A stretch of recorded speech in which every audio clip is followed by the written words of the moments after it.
करते हैं। तो सबसे पहले देखो कॉम्प्लेक्स नंबर क्या होता है, जेड से रिप्रेजेंट किया जाता है, that is x plus I y की फॉर्म में, जहां पर एक्स और वाई जो है वो रियल नंबर होते हैं। सही है। अच्छा, ये जो x वाला पोर्शन है ना, ये x, इस x को हम कहते हैं रियल पार्ट ऑफ जेड और इसको हम कहते हैं इमेजिनरी पार्ट ऑफ जेड। ये होता है रियल पार्ट ऑफ जेड और ये होता है इमेजिनरी पार्ट ऑफ जेड। इसका मतलब अगर z को आपने x प्लस आई वाई की फॉर्म में लिखा है तो उसका जो रियल पार्ट होता है वो x होता है और उसका जो इमेजिनरी पार्ट होता है वो y होता है। देख लीजिए, कोई कंफ्यूजन हो तो बताइए।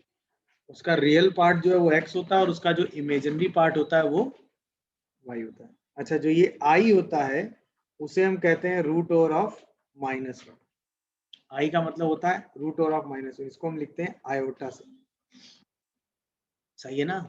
i का मतलब क्या होता है, रूट ओवर ऑफ -1।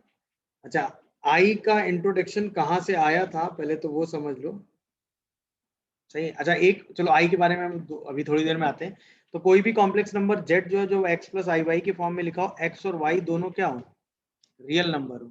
समझ रहे हो कि नहीं, x और y दोनों क्या हो, रियल नंबर हो। और कोई कॉम्प्लेक्स नंबर x प्लस आई वाई के फॉर्म में लिखा हो तो ये जो x होता है वो रियल पार्ट ऑफ z होता है, जो y होता है वो इमेजिनरी पार्ट ऑफ z। जैसे अगर मैं एग्जांपल वाइज सिंपल सी बात करूं, z को मैं लिख दूं -2 + 3i, तो इसका रियल पार्ट बताओ कितना है, क्विक। माइनस और इमेजिनरी पार्ट कितना है, रियल पार्ट -2। अच्छा, यहीं पे हम z को अगर लिख दें -2 + 3i/7, what is real part, quick. -2/7 7, and what is imaginary part, 3/7 very good. अगर हम इसी z को लिख दें -3i + 4/2, what is real part, -2 and what is imaginary part, -3/2 समझ में आया कि नहीं। यस ये तो बात हो गई नॉर्मल सी, मतलब जब तक आप कॉम्प्लेक्स नंबर x प्लस आई वाई की फॉर्म में नहीं लिखेंगे तो i के साथ जो कोफिशिएंट होगा वो इमेजिनरी पार्ट होगा और जो बिना i के होगा वो रियल पार्ट होगा। सबसे पहले आप इसी को इस फॉर्म में लिखेंगे ना, दैट इज 2 + -3/2 * i, तो real part is 2 and imaginary part is -3/2। Okay, अब हम बात करते हैं i मतलब रूट ओवर ऑफ -1, जिसे हम क्या कहते हैं, आयोटा। अब बात आती है i का इंट्रोडक्शन, i आया कहाँ से होगा। तो आपने ये पढ़ा होगा, जैसे आपने रूट के अंदर कोई भी क्वांटिटी देखी होगी तो वो ऑलवेज पॉजिटिव होती है, या रूट के अंदर अगर हम दो क्वांटिटी मल्टीप्लाई में लिखें तो दोनों में से कम एक क्वांटिटी पॉजिटिव होनी ही चाहिए। मतलब रूट ए बी का अगर हम सिग्निफिकेंस लिखें तो एटलीस्ट वन ऑफ ए और b is positive. Root a b के सिग्निफिकेंस में ये चीज हमेशा ध्यान रखिएगा कि रूट ए बी का सिग्निफिकेंस ही तब है जब कम से कम एक क्वांटिटी पॉजिटिव है, तो दोनों पॉजिटिव हो या कम से कम एक क्वांटिटी पॉजिटिव हो। मतलब दोनों क्वांटिटी रूट के अंदर मल्टीप्लिकेशन में कभी नेगेटिव नहीं हो सकती। दोनों क्वांटिटी रूट के अंदर कभी मल्टीप्लिकेशन में नेगेटिव नहीं हो सकती। समझ में आया। अच्छा, अब ऐसा क्यों होता है वो देखो। क्या था, रूट के अंदर की क्वांटिटी हमेशा पॉजिटिव होती है, ये तो अंडरस्टूड है। रूट के अंदर आया -1, तो इसी -1 को आपने अलग लिखा और a को आपने अलग लिखा, तो इसी रूट ओवर ऑफ -1 और रूट ओवर ऑफ a लिखा, इसी -1 को आपने i का नाम दिया था। सही है। तो कई जगह रूट ओवर ऑफ -a को i रूट a भी लिखा जाता है। रूट ओवर ऑफ -a को i रूट a भी लिखा जाता है, जहां पर a क्या है, ग्रेटर देन 0। मेरी बात समझ में आई। अब जो मैंने आपको बताया ना कि रूट ए बी का सिग्निफिकेंस तब है जब दोनों में से कम एक क्वांटिटी क्या हो, पॉजिटिव हो। फॉर एग्जांपल देखो, अब जरा जैसे रूट 12 है, इसको आप 4 × 3 लिखते हैं कि नहीं, हाँ या ना, बोलो भाई। तो दोनों क्वांटिटी पॉजिटिव है, वेरी गुड, कोई दिक्कत नहीं है। अच्छा, कोई कहता कि नहीं हम रूट 12 को -4 × -3 लिख दें, कोई प्रॉब्लम, अरे हाँ या ना। अच्छा, अगर आप इसको -4 × रूट ओवर ऑफ -3 लिख दें, कोई प्रॉब्लम। अच्छा, अब आप इसको रूट ओवर ऑफ -1 × √4 और रूट ओवर ऑफ -1 × √3 लिख दें, कोई प्रॉब्लम। अच्छा, root over of -1 root over of -1 अभी आपने लिखा i और i, और ये √4 × √3 आ गया, जिसको आप रूट 12 लिख ही सकते हैं। तो ये आई स्क्वायर इंटू √12 आ गया, और आई स्क्वायर की वैल्यू कितनी हो गई -1, तो -√12। अच्छा, आप चले थे √12 से पहुंच कहाँ गए -√12। तो ऐसा तो है नहीं कि √12 -√12 के बराबर हो सकता है, तो गलत हो जाएगा ना। तो आपने जो स्टेप इसमें गलत किया है वो कौन सा किया है, पहला स्टेप। दोनों नेगेटिव नहीं होते, दोनों नेगेटिव नहीं हो सकते, ये स्टेप रॉन्ग हो गया। समझ में आया कि नहीं। तो जब भी रूट ए बी का आप सिग्निफिकेंस कहीं भी देखेंगे तो at least one of a and b कैसा होना चाहिए, पॉजिटिव। दोनों में से किसी एक, या तो दोनों पॉजिटिव हो चलेगा, या दोनों में से कम कोई एक क्वांटिटी कैसी हो, पॉजिटिव हो। तो √1 को ही आप क्या लिख देंगे, आई, और सीधा सिग्निफिकेंस करके सॉल्व कर देंगे। देखिए कोई कंफ्यूजन आ रहा हो तो बताइए, बोलो भाई, समझ में आया कि नहीं भाई। यस सर समझ। √12 का मतलब हो गया, ये ऐसे डिफाइन होगा, आई का मतलब हो गया √(-i). जैसे आप कहीं कोई कॉम्प्लेक्स नंबर, फॉर एग्जांपल मैं आपके सामने लिख के दे दूं, z is equal to 2 + -3, what is real part and what is imaginary part. हाँ 3। अब आप इसको लिखेंगे 2 + i√3, दिखा कि नहीं भाई, यहां से √(-1) आई बन जाएगा और √3 अलग हो जाएगा। नहीं समझे, अभी मैंने बताया ना √(-a) को आप i√a लिख सकते हैं। हाँ ये ना, यस आप बताओ, real part is 2 and imaginary part is 2 3। तो कई बार आपको कॉम्प्लेक्स नंबर ऐसा भी लिखा मिल सकता है ये, तो इसका मतलब भी यही हो गया 2 + i√3। यहाँ तक सब लोग ओके हो। चलो अब हम i की बात करते हैं।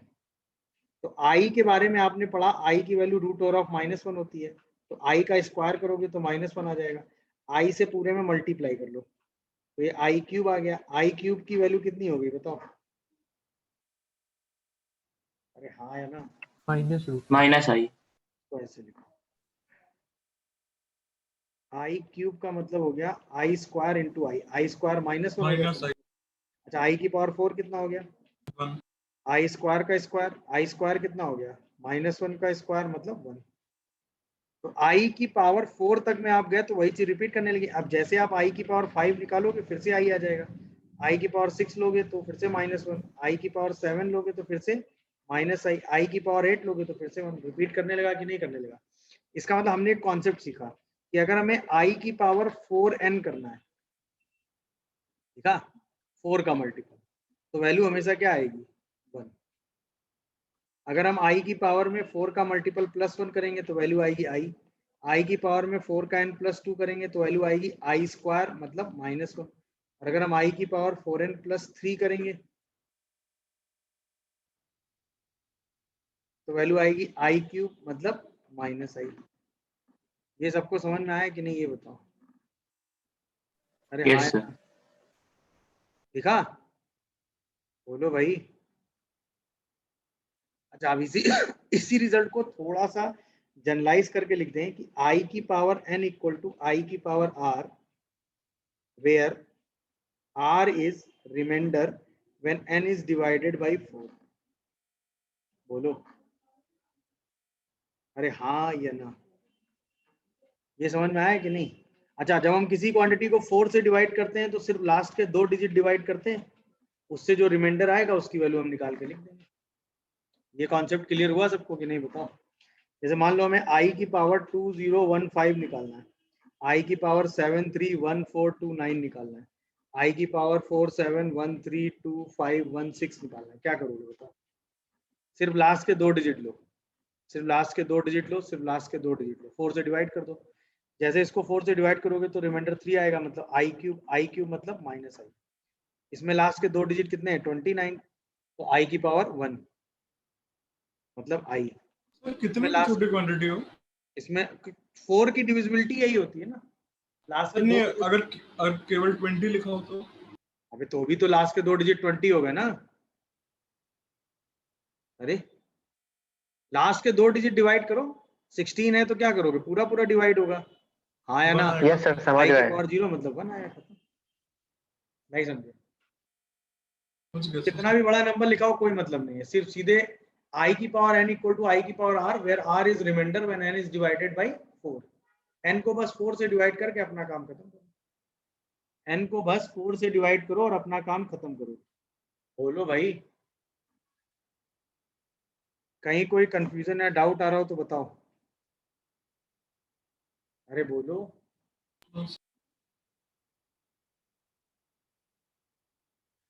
किसी को कोई कंफ्यूजन या डाउट आ रहा हो तो बोलिए भाई। मेरे हिसाब से सारी चीजें समझ में आई होंगी, आई कि नहीं? थोड़ा स्क्रीन ऊपर कर दीजिए। देख लो, थोड़ी सी और।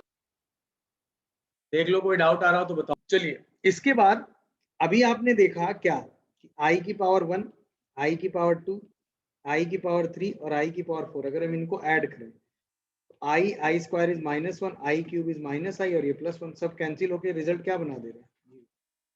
इसी रिजल्ट को हम जनरलाइज करते हैं कि आई की पावर n1, आई की पावर n2 प्लस आई की पावर n3 प्लस आई की पावर n4, ये हमेशा 0 होता है if n1, n2, n3, n4 are क्या? 4 कंसेक्यूटिव इंटीजर्स।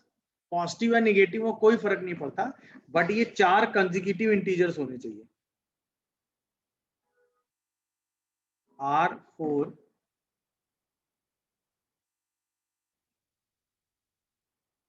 Consecutive integers. मेरी बात समझे कि नहीं? याद रखिएगा, n1, n2, n3, n4 अगर 4 कंसेक्यूटिव इंटीजर हैं तो ये रिजल्ट हमेशा 0 होगा। मैं ये नहीं कह रहा कि ये रिजल्ट 0 है तो n1, n2, n3, n4 4 consecutive integer है ना। अगर n1, n2, n3, n4 4 consecutive integer हैं तो ये रिजल्ट सर्टेनली 0 होगा, है ना। ऐसा भी हो सकता है कि n1, n2, n3, n4 consecutive ना हो और ये रिजल्ट 0 हो जाए, समझ में आया? बट अगर कंसेक्यूटिव होंगे तब ये रिजल्ट सर्टेनली 0 होगा ही होगा। ये बात आप लोगों को समझ में आई कि नहीं आई? Yes sir. मतलब अगर n1, n2, n3, n4 4 consecutive integers हैं, पॉजिटिव या नेगेटिव कोई फर्क नहीं पड़ता, बट ये 4 कंसेक्यूटिव इंटीजर होने चाहिए, तो ये सम हमेशा के लिए क्या आएगा बताओ? 0। देख लो, कोई कंफ्यूजन आ रहा हो तो बताओ। अरे हाँ या ना।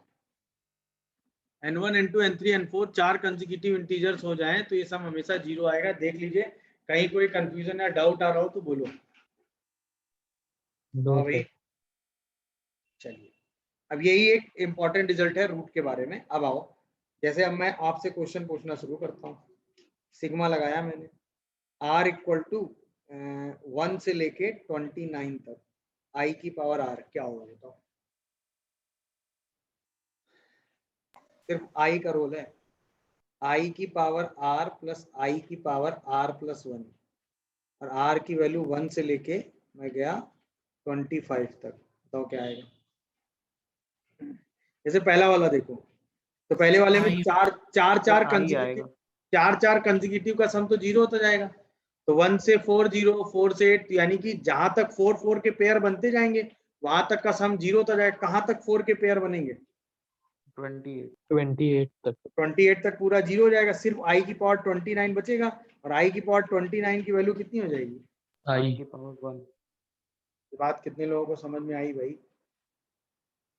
समझ में आया कि नहीं बताओ? अच्छा, अगला वाला करो, इसका आंसर बोलो।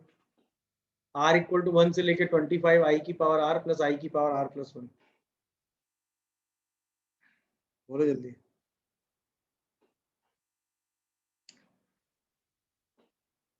हाँ भाई,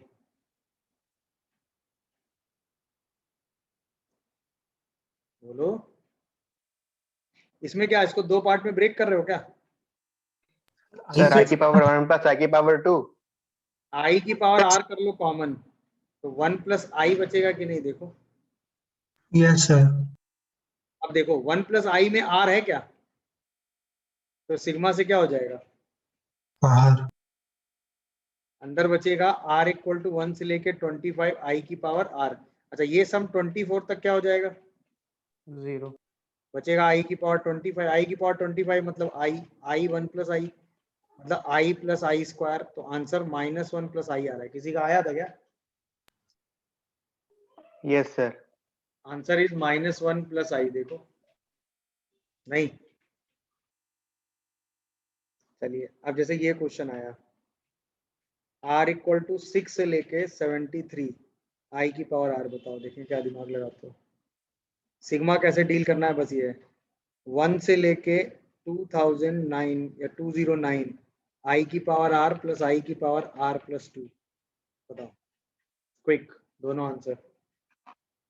सिग्मा का क्या यूज करते हैं आप, कैसे सिग्मा यूज करते हैं, बस इस पर है। नहीं, क्वेश्चन में r को सिग्मा की तरह वेरी कराना है ना, ऐसे कैसे कर लोगे बिना सिग्मा लगाए, मतलब समझा नहीं क्या कहना चाह रहा हूं। तो मतलब पहले वाले का आंसर सबको समझ में आया कि नहीं? Yes, 6 sir. से 73 तक जाना था, 1 से 73 गए, 1 से 5 माइनस कर दिया, दोनों की वैल्यू निकाल के सॉल्व कर दिया। हाँ भाई, इसका आंसर जीरो है सर। तो आ रहा है, बिल्कुल सही। जीरो। मतलब इसमें तो कुछ करना ही नहीं था, आप जैसे Yes, आई sir, की वो पावर r कॉमन करेंगे 1 minus प्लस आई one स्क्वायर होगा। बनेगा, और 1 प्लस आई स्क्वायर कितना होता है? 0 तो पूरा Zero. रिजल्ट हमेशा जीरो होगा, क्योंकि सारे टर्म जीरो हो गए ना, आई स्क्वायर इज -1 ना। बोलो भाई, गुड। चलिए अब जरा इसका आंसर सोच समझ के बताइएगा सब लोग। 1 से लेके 25 आई की पावर r, आई की पावर 2r, आई की पावर 3r एंड आई की पावर 4r, बताओ। सोच समझ के आराम से आंसर दो। 0. सबसे पहले इसमें तो कुछ कॉमन आ नहीं रहा होगा, आ रहा है क्या? कॉमन किया क्या आप लोगों ने?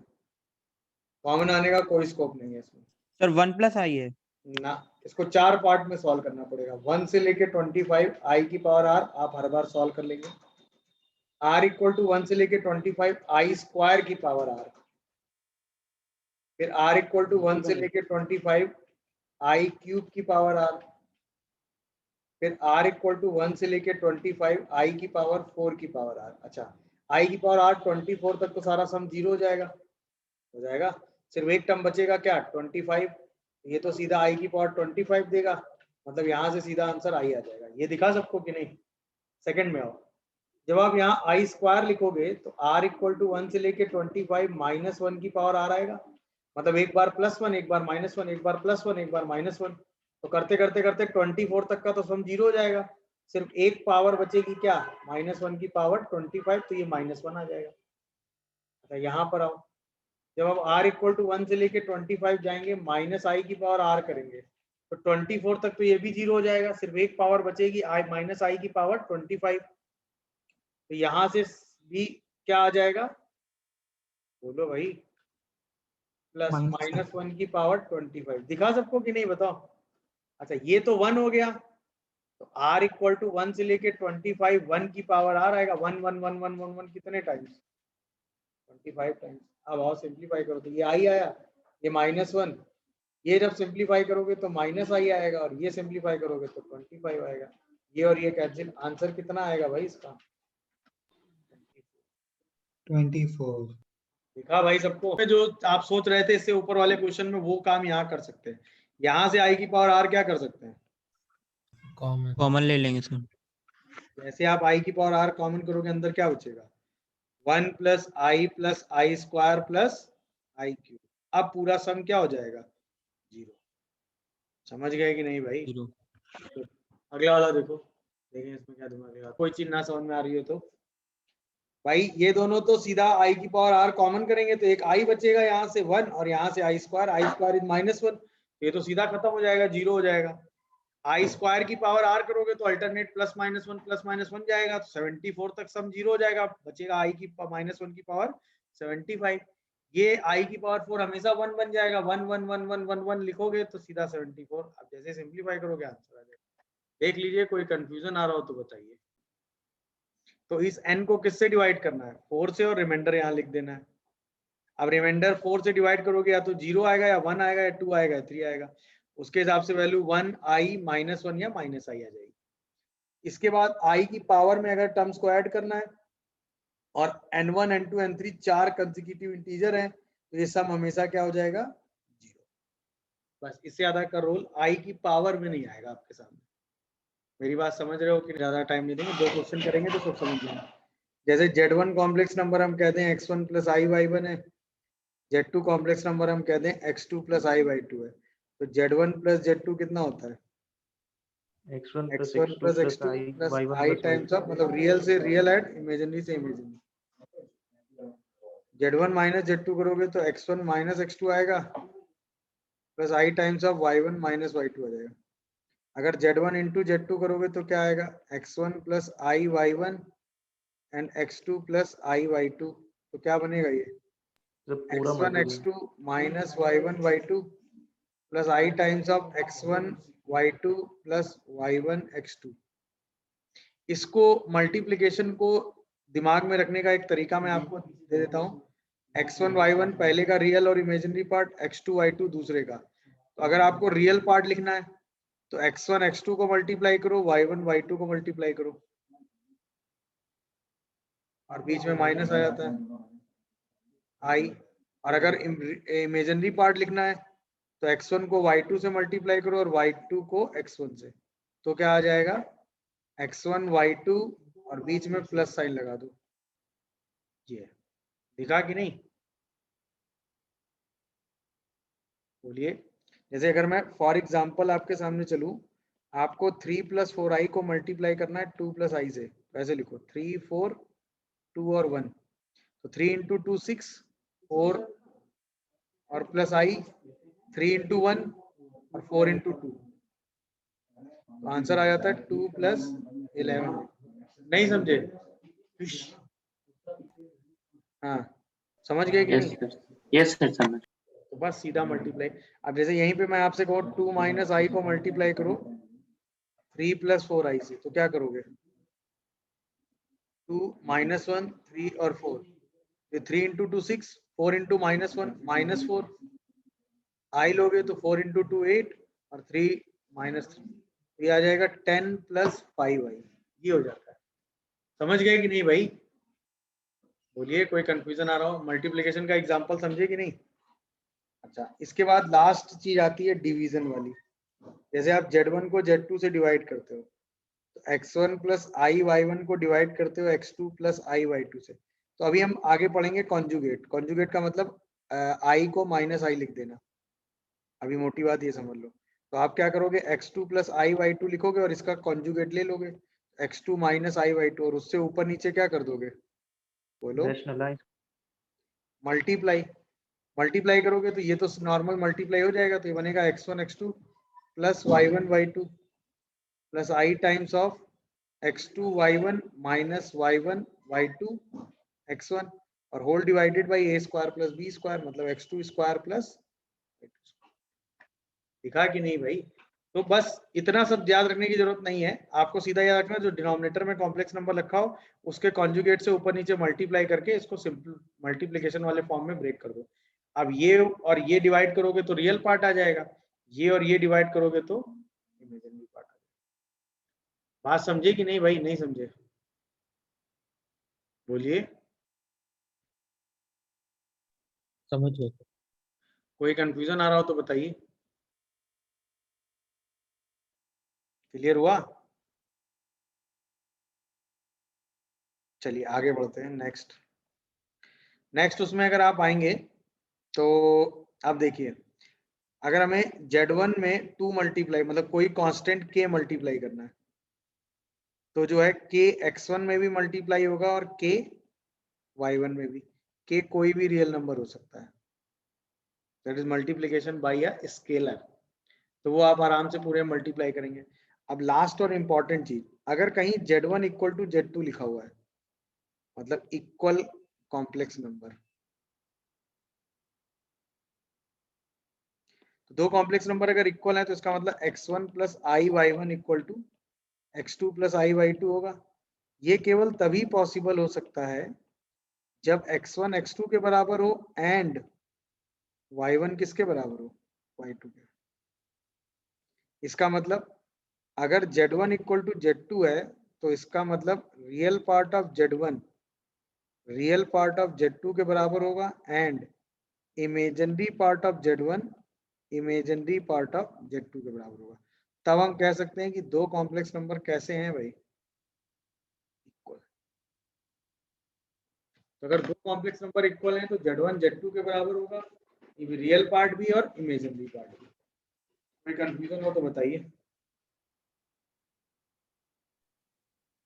चलो मैं पहला सॉल्व करता हूँ, बाकी लोग दूसरा सॉल्व करें। तो 2z1 plus 3z2 z3, 6 plus 8i plus 3 times of 1 minus I and 4 minus 3i. तो 6 plus 8i plus 3 times of ये हो जाएगा आपका 4 3 4 minus 3 और plus I times of minus 3 minus 4, 6 plus 8i minus 3 और ये बन जाएगा माइनस का कितना, देखो 21i। अरे हाँ या ना, आंसर कितना है? 9 माइनस 39। हाँ भाई आंसर आ रहा है 9 माइनस 39। देखो चलो और देखते हैं, बाकी लोग थर्ड वाला करो। सेकंड है z1 by z2 plus z2 by z3, तो 3 प्लस 4i बाई 1 माइनस आई और 1 minus I by 4 minus 3i, तो 3 plus 4i multiplied by 1 plus I divided by 2 और 1 minus I by 4 plus 3i divided by 25। ये बन गया 3 minus 4 minus 1 plus 7i by 2 और ये बन गया 4 minus 3 7 plus 3 minus 4 minus I by 25। अब ये आ गया minus 25 plus 175i plus 14 minus 2i divided by 50। ये रिजल्ट आ गया आपका माइनस का 11 और प्लस का 173i बाई 50। ये आ रहा है क्या किसी का? Yes sir. Minus 11 plus 173i by 50। देखो यस सर। तो इसको सॉल्व करोगे तो क्या आएगा 1 minus I 3 minus 4i by 25 और प्लस का 4 माइनस 3i। यहाँ से आएगा 3 प्लस 4 नहीं 3 माइनस 4 मतलब माइनस 1 और minus 4 minus 3 minus 7i plus 100 और माइनस 75i डिवाइडेड बाई 25। देखो सही लिख रहा हूँ मैं? Yes sir. x की वैल्यू आ रही है 99 बाई 25 और y की वैल्यू आ रही है माइनस 82 बाई 25। यस हाँ है सर। ना? Yes sir. देख लो किसी को कोई कंफ्यूजन आ रहा हो तो बताओ। देख लो भाई किसी को कोई कंफ्यूजन आ रहा हो तो बोलो। सीधा कंपेयर कर दिया होगा x प्लस आई वाई से ना, तो कि नहीं भाई? तो क्या होता है, geometrical interpretation of complex number को रिप्रेजेंट करने के लिए एक आर्गन साइंटिस्ट हुए थे, उन्होंने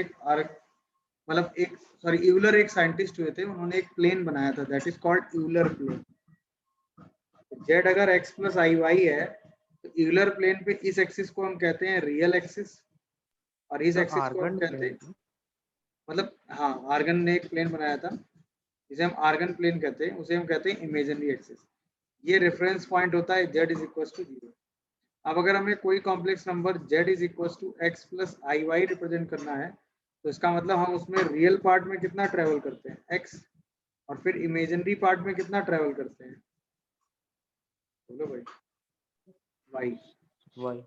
तब हम बता पाते हैं कि ये क्या हो गया x प्लस आई वाई। ये x ट्रेवल ये y ट्रेवल, तब हम यहाँ पहुंचते हैं और इस कॉम्प्लेक्स नंबर को क्या नाम देते हैं, x प्लस आई वाई का। तो यानी कि ये आर्गन प्लेन पर एक क्या रिप्रेजेंट करता है, पॉइंट। मतलब any complex number z x plus iy represent a point x comma y in argan plane।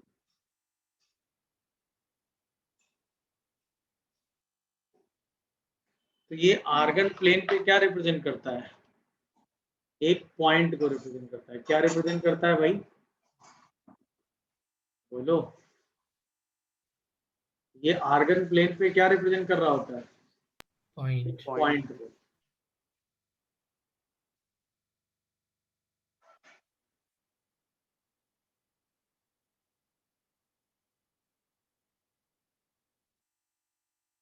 बोलिए भाई, कोई कंफ्यूजन हो तो बताइए।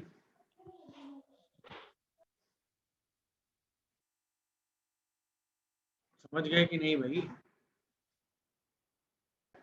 अब हम बात करते हैं कॉन्जुगेट ऑफ जेड की।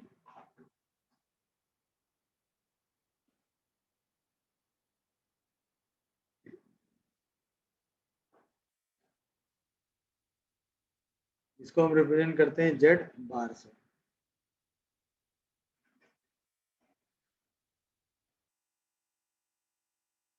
ठीक है ना? तो अगर हम कहें जेड जो कॉम्प्लेक्स नंबर है वो x प्लस आई वाई है, तो जो जेड बार कॉम्प्लेक्स नंबर होगा वो हो जाएगा x माइनस आई वाई।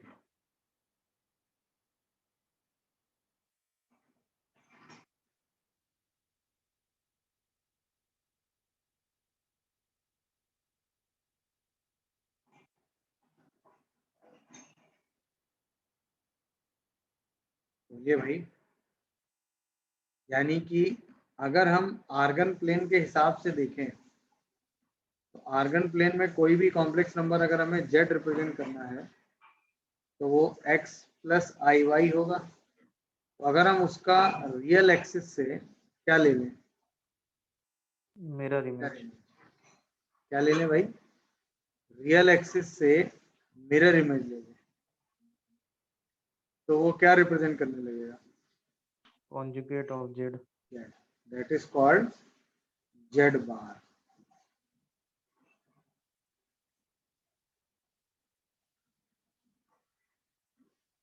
समझ रहे हो कि नहीं? इसका मतलब जेड बार क्या होता है?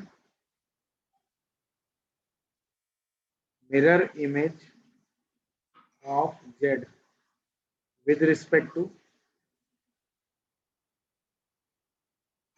imaginary axis।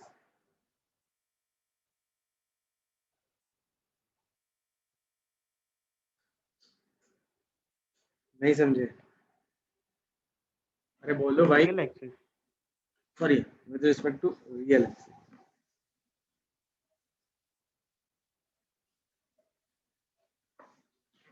नहीं समझ में आया भाई?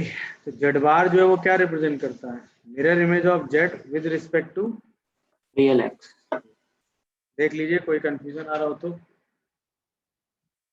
अभी जेड का जो भी मिरर इमेज आप लेंगे वो जेड बार ऐसे ही आप रिप्रेजेंट करके कैलकुलेट कर लेंगे। देख लीजिए, कोई कंफ्यूजन आ रहा हो तो बताइए।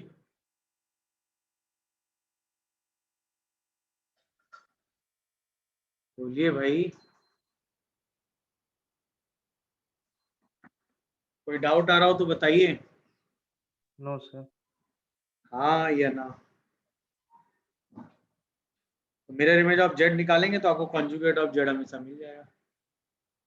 की भी बात यहीं पे कर लेंगे अभी। तो अगर हम कहते हैं जेड जो है वो x प्लस आई वाई है तो जेड बार कितना होता है?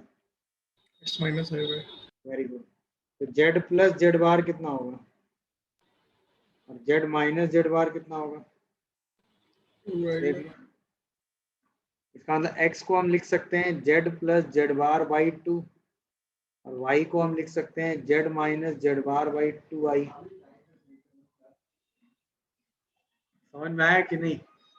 जेड को हम लिख सकते हैं Z plus Z bar by 2 और y को हम लिख सकते हैं Z minus Z bar by 2i। समझ रहे हो कि नहीं? सर हाँ बेटा बोलो। सर इसको ऐसे ना करके अगर ऐसे करें कि मतलब ये आप इसीलिए करा रहे हैं क्योंकि बाद में मतलब वो मॉड ऑफ जेड स्क्वायर करना होगा ना। आप सोचो अगर जेड एक्स प्लस आई वाई होता है तो एक्स को आप क्या कहते हैं? Real part of z. Y को आप क्या कहते हैं? बोलो। इमेजिनरी। Imaginary part. Imaginary. अब मैंने इसकी वैल्यू निकाली है, मतलब अगर मैं जेड को एक्स प्लस अगर मैं कहूँ कॉम्प्लेक्स नंबर जेड है और कॉम्प्लेक्स नंबर जेड तो उसका रियल पार्ट कितना होगा, Z plus Z bar by 2, और उसका इमेजिनरी पार्ट कितना होगा, z माइनस z बार बाय 2y। ये चीज मैं बता रहा था, समझे कि नहीं। Z plus Z bar by 2 हमेशा रियल पार्ट ऑफ जेड होता है, और Z minus Z bar by 2 जो 2i जो है वो इमेजिनरी पार्ट होता है। ये चीज मैं बता रहा हूँ, समझ गए। बोलिए। Yes sir. अब बात आती है, अगर किसी क्वेश्चन में लिखा हो z इज प्योरली रियल, तो इसका मतलब, इमेजिनरी पार्ट 0। इसका पहला मतलब होता है कि उसके इमेजिनरी पार्ट की वैल्यू कितनी हो जाए, 0। अब सोचो, अगर उसके इमेजिनरी पार्ट की वैल्यू 0 हो जाएगी तो z और z बार आपस में क्या हो जाएंगे, तो या तो आप इमेजिनरी पार्ट ऑफ z 0 करके काम करते हैं, या फिर आप क्या कहते हैं, z किसके बराबर है, z बार। तो अगर किसी क्वेश्चन में z और z बार बराबर आ गए तो भी कह सकते हैं z प्योरली रियल है, या उसका इमेजिनरी पार्ट 0 आ गया तो भी आप कह सकते हैं z प्योरली रियल है। अगला हो, अगर मैं आपसे कहूँ z प्योरली इमेजिनरी है, रियल पार्ट ऑफ z 0 हो जाएगा।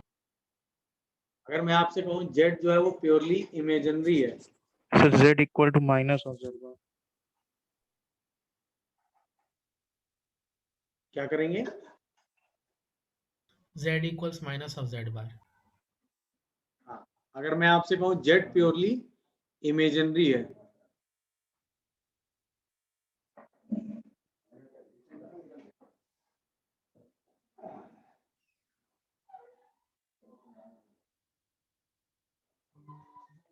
तो आप क्या कहेंगे, z अगर प्योरली इमेजिनरी है,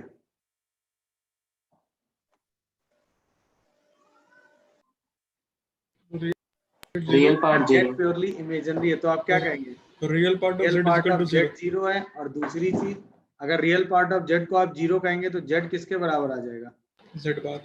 बस, समझ गए कि नहीं भाई। हाँ माइनस। तो अगर कहीं किसी क्वेश्चन में स्टेटमेंट लिखा हो तो इन दोनों में से आप किसी एक रिजल्ट का यूज करके अपने स्टेटमेंट को आगे प्रोसीड कर सकते हैं। मेरी बात समझ पा रहे होंगे सब लोग, यस सर। बोलिए, कोई डाउट आ रहा हो तो। नो। समझ गए कि नहीं भाई,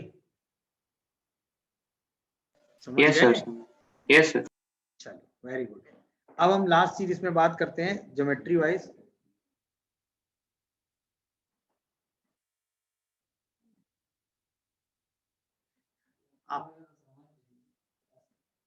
हो गया। अब हम बात करते हैं किसकी, मॉडुलस ऑफ जेड। ज्योमेट्री में मॉडुलस ऑफ जेड को कैसे समझते हैं। तो भाई आपने कहा आर्गन प्लेन पे अगर हमें किसी कॉम्प्लेक्स नंबर जेड को रिप्रेजेंट कराना हो तो हम जेड को जब रिप्रेजेंट कराते हैं आर्गन प्लेन पे तो real part plus imaginary part यानी Z is equal to X plus I Y, तो एक पॉइंट को रिप्रेजेंट करता है, ये डिस्टेंस एक्स और ये वाई होती है। अगर हम उसकी distance reference point z is equal to 0 से निकालें तो उसे हम कहते हैं मॉडुलस ऑफ जेड। तो अगर हम जेड को एक्स प्लस आई वाई कहते हैं तो मॉडुलस ऑफ जेड कितना आता है, root under of x square plus y square. इसका मतलब जेड अगर एक्स प्लस आई वाई है तो मॉडुलस ऑफ जेड या मॉड जेड ये हो जाता है root under of real part of Z का square plus imaginary part of Z. मतलब डिस्टेंस ऑफ जेड फ्रॉम, इसका मतलब क्या हो गया, डिस्टेंस ऑफ जेड मतलब X comma Y point from Z is equal to 0 मतलब 0 0। वही तो हो गया डिस्टेंस फॉर्मूला, एक्स माइनस 0 का whole square plus y minus 0 का होल स्क्वायर। ये बात समझ पा रहे हो कि नहीं बताओ। Yes sir. इसमें किसी को कोई कंफ्यूजन आ रहा हो तो बताइए।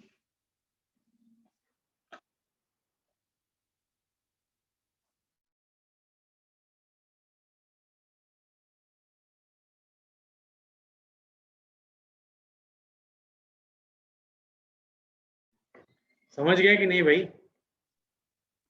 Yes sir. कोई कंफ्यूजन, देख लीजिए सब लोग, सबको समझ में आया होगा।